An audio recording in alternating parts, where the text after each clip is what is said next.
Welcome to day 13 of Vlogtober. Slightly inspired by Tom Mayhew, today I'm going to list my top 5 albums. What I realised when thinking about this was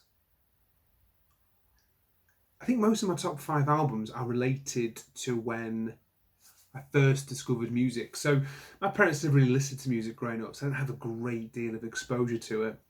And then I've got a couple of older brothers. My eldest brother was like a freaking neo goth. And I can remember him, he's quite a bit older than me as well. I can remember him in the late 80s playing really weird music, like really weird goth music. My mum listened to Erasure, and then my middle brother, the middle of us, he school had quite in school year, school age. Listened to like the Beatles, Pink Floyd, Led Zeppelin. So I suppose my introduction to music was via him, and it was mainly, that kind of very, very high profile classic prog rock. I don't know if the Beatles are a rock band, but Beatles, Led Zeppelin. So I probably didn't really start to get into music of my own choice. I was about 16, 17. So that's kind of what this is based on. Top 5 albums. Not necessarily the top 5 albums I listen to now, although there probably are all albums I do still enjoy and occasionally listen to. And it's mainly hip hop, to be fair. I do like quite an eclectic mix of music.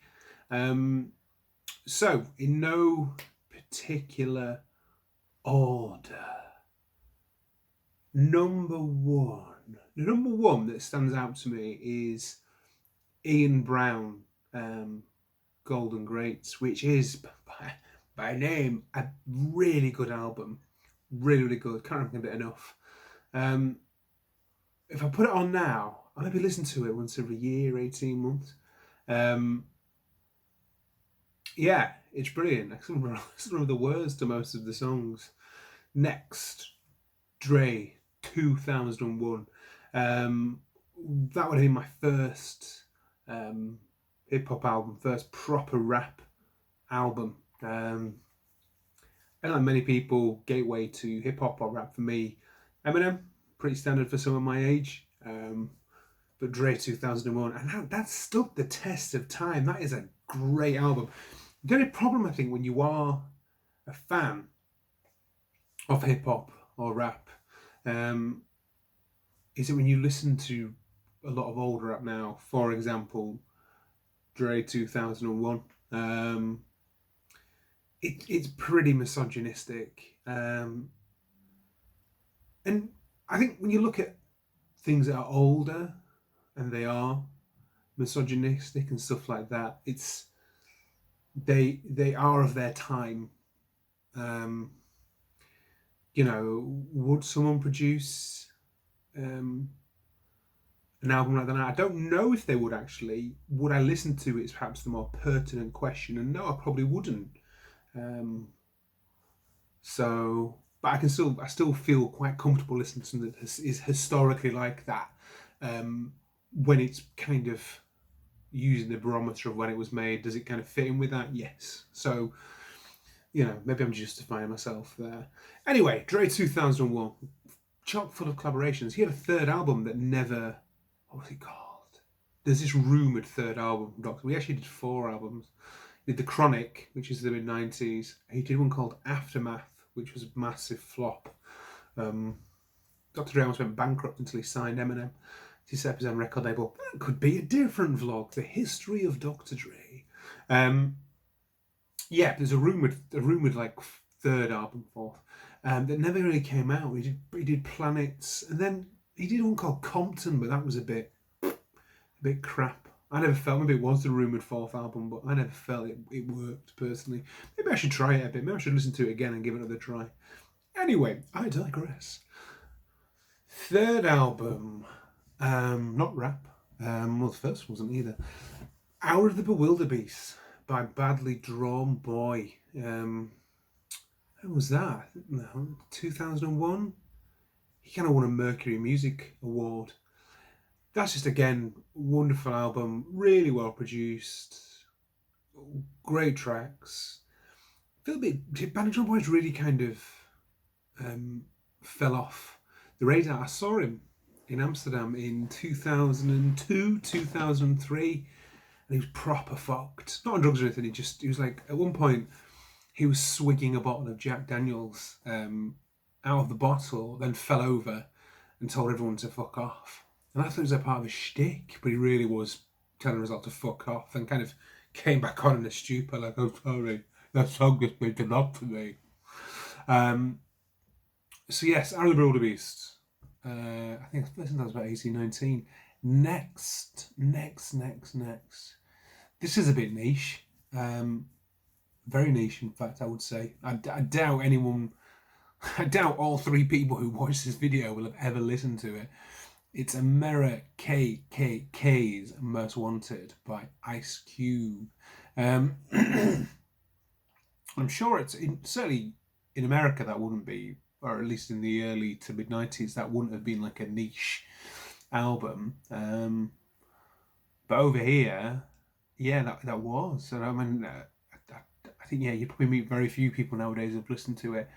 That's a proper, pretty hardcore rap album, and I think that was my first kind of departure from the mainstream of hip hop and rap. And not that I'm not that I'm kind of a massive on the underground of the rap scene, but probably a little bit more niche than most people. Number five. Do you know what? Number five. I'm gonna say it is, for a bit of a strange reason, Cypress Hill, Temples of Boom, which again, it's fun. I saw them in concert as well a long time ago. He was the lead singer, I think he's Be Real, is the lead singer's name. Was smoking, I'm trying to find something around me that's comparable. Fucking doobie that was it was like bigger than that, tapered off. Just, I was near the front, he's fucking blowing everyone's faces. Because I used to listen to that on a Friday night, and I always used to, my girlfriend at the time used to work in a bar, and where we lived, there was like lots of assaults and stuff going on. So I used to meet her at 2 o'clock every Friday morning. We lived together, so I'd do that. And I used to cycle through like a forest path, and I always used to put that on. It was lit, it wasn't like dark, like pitch black or anything. But I always just look back on that really fondly, of cycling through this like forest at 2 o'clock in the morning, listening to that with just nobody around, just me. It's weird, isn't it? I'm 36, I wouldn't do that now. I was 19 at the time. Real skinny little white kid as well, obviously I'm white, but real skinny little kid, and probably got beaten up by anyone. So that's it. That's my top five. And I think that's it.